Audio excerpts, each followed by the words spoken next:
సంవత్సరాల తరబడి ఎన్ని మందులు వాడినా మీ మోకాల నొప్పులు తగ్గట్లేదా? ప్రాణ పెయిన్ క్లినిక్ లో అత్యాధునిక చికిత్స.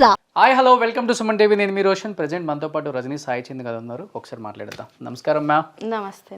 ఏంటి ఆఫ్టర్ ఎలక్షన్స్ తర్వాత రజనీ సాయి చంద్ ఇంటివైపు ప్రతి ఒక్కరు చూస్తున్నారు. ఇంకా ఎలా ఉంది మేడం ఇప్పుడు ప్రజెంట్ అయితే తెలిసిందే అందరికీ. బాధ్యతల నుంచి జీవో ఇష్యూ చేయడం జరిగింది. నేను కూడా బాధ్యతల నుంచి పక్కకు తప్పుకోవడం జరిగింది. అంటే కొద్ది కాలమే అయింది కదా ఈ మధ్య. భవిష్యత్తులో అయితే అంటే నేను అడుగు బయటకు పెట్టిందే రాజకీయాల్లో ఉండడం కోసం. ఏదైతే లైఫ్ జర్నీలో పడ్డ కష్టాలన్నీ వీటితో పాటు సాయి ఏదైతే అనుకున్నాడో వాటిని చేయడం కోసమే నేను రాజకీయాల్లోకి అడుగు పెట్టాను. ఖచ్చితంగా భవిష్యత్తు మొత్తం రాజకీయాల్లోనే ఉంటాను. అంటే మొగ్గ ప్రాయంలోనే తుంచు వేయడం జరిగింది. అంటే అది పార్టీలు పక్కన పెడితే తెలంగాణ ఉద్యమం కోసం ఎంతో కష్టపడ్డారు సాయి చంద్ గారు. ఆయన పాటతో, ఆయన ఖాళీ స్టెప్పులతోనే చాలా వరకు ఉద్యమకారులు ఒక్కసారిగా మేల్కొన్నారని చెప్పుకోవచ్చు. ఆయనతో పాటు మీరు కూడా కాళ్ళు గదిపారు. అలాంటిది తెలంగాణ ఉద్యమకారులు అన్న ఒక గౌరవంతో అయినా కానీ మీ మీద మీకు ఆ పదవి ఉంటుందేమో అని చాలామంది ఎక్స్పెక్ట్ చేశారు.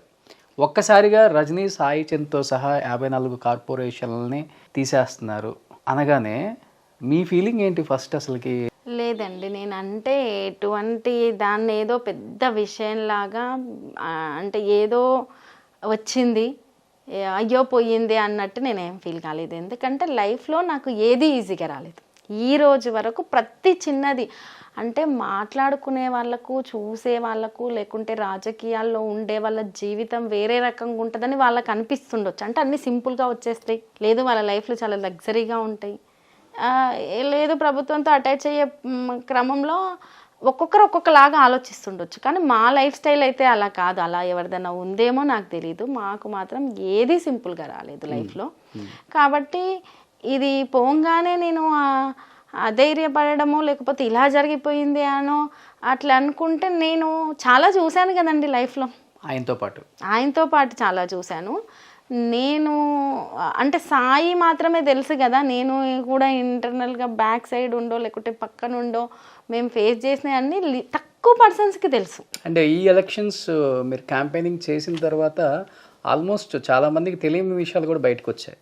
అండ్ ఇప్పుడున్న చాలా పెద్ద పెద్ద బడా పొలిటికల్ లీడర్స్కి కూడా చాలా దగ్గర బంధువు రజనీ సాయి చంద్. అండ్ ప్రజెంట్ ఇప్పుడున్న ముఖ్యమంత్రి రేవంత్ రెడ్డికి కూడా చాలా దగ్గర బంధువు అన్నారు. ఏమవుతారు ఆయన మీకు? రేవంత్ రెడ్డి గారు మాకు బాబాయ్ వరుస అవుతారండి. దగ్గర బంధువే అయినప్పటికీ అంటే కలవడం అయితే నేను తక్కువనే. బంధువు అంటే మేము చిన్నప్పటి నుంచి రేవంత్ రెడ్డి గారు జెడ్పీటీసీగా ఉన్నప్పటి నుంచి నాన్న వాళ్ళు కావచ్చు, మా బాబాయిలు కావచ్చు, వాళ్ళందరూ కుటుంబాల్లో అలా తెలుసు, అనుబంధం ఉంది, చుట్టాలు. సో ఎప్పుడు కూడా రేవంత్ రెడ్డి గారిని ఆయన కాంగ్రెస్లోకి వచ్చినాక కానీ లేకపోతే సాయి చంద్ గారు లేరన్న తర్వాత ఎప్పుడన్నా కలవటం కానీ? లేదండి, కలవటం జరగలేదు. ఎప్పుడు నేను కలవలేదు. ఈ రాజకీయంగా అయితే ఎప్పుడు కలవడం అనేది ఎప్పుడు జరగలేదు. నాన్న వాళ్ళతో ఎలా ఉండేది రేవంత్ రెడ్డికి? ఇప్పుడప్పుడే కదండి పొలిటికల్గా ఎంట్రీ కాబట్టి, మన కుటుంబాల్లో నుంచి కూడా ఒకరు వస్తున్నారు కాబట్టి వాళ్ళు సపోర్ట్గానే ఉంటారు కదా, అలా ఉండేది.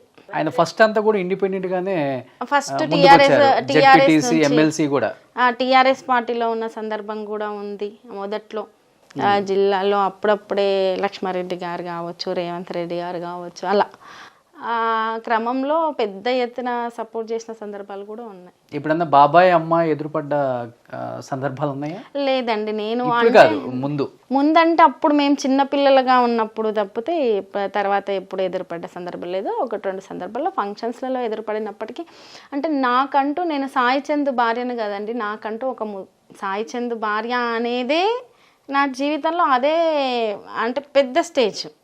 అక్కడ నేను సరే మ్యారేజ్ చేసుకున్న తర్వాత మా జీవితం వేరు కదా, కాబట్టి నేను ఎప్పుడు ఎంతసేపు సాయితో పాటే బిజీ, తను ఈ పొలిటికల్లో ఇలా తప్పితే ఎప్పుడు కుటుంబాల్లో కూడా అప్పుడప్పుడు వెళ్తూ వస్తూ ఉండడం తప్పితే నేను పెద్దగా ఇన్వాల్వ్ అయింది ఎప్పుడు లేదు. అంటే ఇప్పుడు బాబాయే ముఖ్యమంత్రి అయ్యారు తెలంగాణకి. బాబాయ్ అంటే ఏదన్నా అవకాశం ఉందా పార్టీ మారే అవకాశం? అంటే మీరు అన్నారు, ఒక మాట అన్నారు, నేను ఒక లక్ష్యంతో బయటకు వచ్చాను, ఇంకా సాయికి ఉన్న లక్ష్యం నేను తీర్చాలి, ఎందుకంటే నేను తప్పితే వేరే ఆప్షన్ లేదు, జనానికి మంచి చేయాలని వచ్చాను కాబట్టి మంచో చెడో ఏదైనా కానీ ముందుకెళ్ళటమే కానీ వెనక్కి స్టెప్ వేయటం అనేది ఉండదు అని చెప్తున్నారు. కాబట్టి రాజకీయాలలో పార్టీలు మారటం అనేది సాధారణం, సర్వసాధారణం. ఎమ్మెల్యేలుగా వేరే పార్టీలో నుంచి గెలిచి ఈ పార్టీలోకి వచ్చి మినిస్ట్రీలు తీసుకున్న వాళ్ళు బీఆర్ఎస్లోనే చాలామంది ఉన్నారు, కాంగ్రెస్ వాళ్ళు కూడా.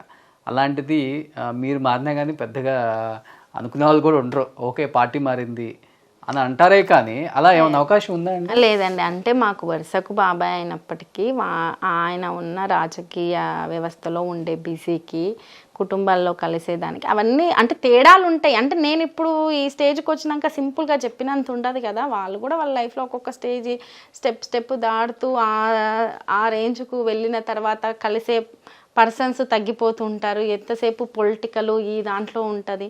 ఇప్పుడు నేను కూడా చూశాను కదండి నా లైఫ్లో. ఇప్పుడు నేను కూడా మా బంధువుల్లో కూడా నేను చాలామంది తక్కువ మంది కలిసిన వాళ్ళు కూడా ఉన్నారు కదా.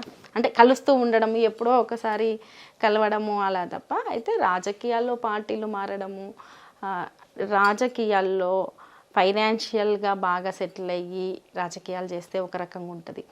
వారసత్వంగా రాజకీయాలు పునికి పుచ్చుకొని చేసే రాజకీయం ఒక రకంగా ఉంటుంది. కింది స్థాయి నుంచి చాలా కష్టపడుతూ వస్తూ చేసే రాజకీయం ఒకలాగుంటుంది. సంపాదించిన డబ్బంతా దీనికే పెట్టేయాలి కదా. ఇప్పుడు ఇటువంటి సందర్భంలో నేను రాజకీయాల్లో ఉంటానంటూ బయటికి వస్తే ఒకలాగుంటుంది. కాబట్టి అన్నీ ఆలోచించి ఆచి తూచి అడుగులు వేయాల్సిన సందర్భం ఇది. ఎందుకంటే అంత ఈజీగా రాజకీయం చేస్తానంగానే పబ్లిక్ రిసీవ్ చేసుకోరండి ఎవరినైనా. ఒకవేళ రిసీవ్ చేసుకున్నా అది టెంపరవరీ రిసీవింగే అవుతుంది. కాబట్టి నేను రాజకీయాలు ఎలా ఉన్నాయో రాజకీయాలకు నాదైన ఆలోచనను జోడించే రాజకీయం చేస్తాను. అంటే ఇప్పుడు ఎటువైపు, బీఆర్ఎస్ వైపా లేకపోతే కాంగ్రెస్ వైపు ఏమైనా చూస్తున్నారా? నేను ఎటువైపు చూడట్లేదండి. నేను ఇలా ఉన్నాను, నేను ఒక బాధ్యతలు తీసుకున్నాను.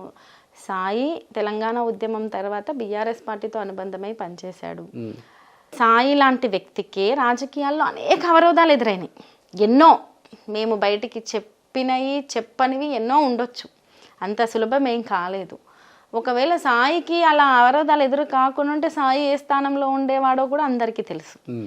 అయితే ఆ తదనంతరం నాకు ఆ బాధ్యతలను ఇచ్చారు బీఆర్ఎస్ పార్టీ బాధ్యతలను ఇచ్చింది. నేను ఉన్నాను, బాధ్యతలు చేస్తున్నాను, వాళ్ళతో నాకు అనుబంధం ఉంది, కలిసి నడుస్తున్నాను. ఇప్పుడున్న కాంగ్రెస్ ప్రభుత్వం నన్ను బాధ్యతల్లో నుంచి తీసేసింది. ఇక్కడి వరకు ఇలా ఆగిపోయింది. సో ఫస్ట్ అసలు బాధ్యతల నుంచి తీయటం ఆలస్యం రజనీ సాయి చంద్తో సహా అని, అంటే అక్కడ కూడా రజనీ సాయి చంద్ హైలైట్ అని కాదు, అంటే ఇన్సిడెంట్ అనేది ఇప్పుడిప్పుడే జరిగింది కదా. ఒకటి అయ్యో ఇలా జరిగిన తర్వాత ఆమె తొందరగానే బయటికి వచ్చింది కదా ఏదోలా ధైర్యం చేసుకొని అనేది ఒకటి ఉండొచ్చు. లేదు రాజకీయాల్లో మగవాళ్ళే నెగ్గలేని పరిస్థితి, డబ్బున్న వాళ్ళే నెగ్గలేని పరిస్థితి, ఈమెలా ఈ బాధలో నెగ్గగలుగుతుంది, ఏం చేస్తుంది అని ఒక రకంగా అట్లా ఒక్కొక్కరికి ఒక్కొక్క ఆలోచన ఉంటుంది కదండి ఒక ఇన్సిడెంట్ జరిగిన తర్వాత. అందుకని ఏమైనా తీసేసారే అని కూడా ఆలోచించుండొచ్చు. బహుశా అలా ఆలోచించడం కూడా అంటే వాళ్ళందరూ అభిమానిస్తేనే కదండి ఆలోచించేది. అంటే మీ బంధువులు కూడా ట్రై చేయలేదా రేవంత్ రెడ్డి గారి వర్గానికి ఏమైనా చెప్దాం, మన అమ్మాయి కదా ఏదో ఆశయంతో వచ్చింది రాజకీయాల్లోకి, వచ్చి ఒక 3-4 నెలల్లోనే ఈ పదవి నుంచి మనం తీసేసినప్పటికి కూడా అది మనకి సబబు కాదు, తను కంటిన్యూ చేద్దాం, ఇలా ఏదన్నా జరిగిందా? ఈ రోజు వరకు నేను సాయిని మ్యారేజ్ చేసుకున్న తర్వాత అంటే నాకు ఆర్థికంగా మా కుటుంబం నుంచి కొంత సహకారం అందినప్పటికీ, అందలేదు అని కాదు అందింది. అంటే సాయి ఆశించలేదు కానీ నా మీద ఉన్న ప్రేమతోటి వాళ్ళు కొంచెం సహకారం అందించారు. అది ఒక్కటి తప్ప ఏ రోజు నేను అంటే సాయి ఉన్న బిజీ వేరండి. సాయి ఉన్న బిజీ వల్ల నేను ఎంతసేపు నా ఇల్లు, నా పిల్లలు, లేకపోతే సాయి ఏదో టైంలో లేట్ నైట్స్ వస్తాడు అలా ఉంటుంది.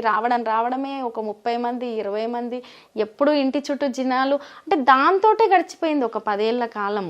అంతే తప్ప నేను ఎక్కువగా బంధువుల సైడ్ వెళ్ళి ఎక్కువగా లోతుగా విషయాలు వెళ్ళి లేదు, వాళ్ళ కుటుంబాలతో ఎక్కువగా కలిసి ఉన్నది కూడా నేను లేదు వాస్తవానికి చెప్పాలంటే, చాలా తక్కువ. అంటే పెళ్ళి తర్వాత, ఇక పెళ్ళికి ముందంటే మనల్ని చిన్నపిల్లలానే చూస్తారు కాబట్టి అమ్మ వాళ్ళు వెళ్ళేవాళ్ళు, మేము స్టడీస్ అంటూ అదంటూ ఇదంటూ అట్లా బిజీలో ఉండడమే. ఎవరు బంధువులను ఇప్పటి వరకు నేను సంప్రదించలేదు, వాళ్ళు సంప్రదించలేదు. సహజంగా అంటుంటారు అయ్యో ఎదురుబడినప్పుడు, ఈ మధ్యకాలంలో ఎరికన్నా ఇన్వైట్ చేస్తే ఎదురుబడినప్పుడు మన వాళ్ళుగా అలా మాట్లాడుతుంటారు. నేను దాన్ని పెద్దగా వాళ్ళు సహజంగా మాట్లాడుతుంటారని విని వచ్చేయడం అంతే.